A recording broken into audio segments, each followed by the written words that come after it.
This is the temple of Artemis at Sardis.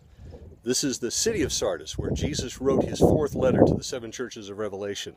This temple is an unfinished temple dedicated to the goddess Artemis. It's a huge place. The columns behind me that you see are 70 feet tall at the base. Some of them are 10 feet across. It's an enormous place that was never finished from the time of Alexander the Great until now.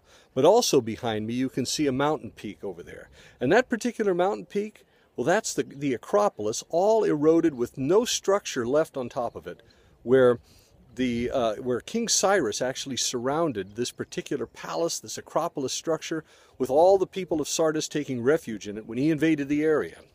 But he wanted to get there, and he wanted to get there quickly. He put out a reward for anybody who could find a way to the top, because nobody could. And the people from Sardis felt very, very complacent and very sure of themselves that nothing could happen to them. Well, there was a surprise in the waiting when a guard on top dropped his helmet down the side and made his way down a hidden ladder and found his helmet, went back up to the top, but was seen by a Mardian soldier named Herodes. He reported it back to Cyrus. They invaded the top of the Acropolis and took the place virtually without a fight.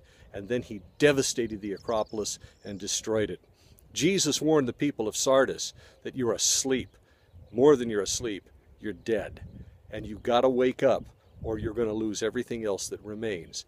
And he pointed them back to that story, the story that they knew so well from their own history, how King Cyrus laid siege to their own people, to their own city, and how they lost it because of overconfidence, because of sleeping.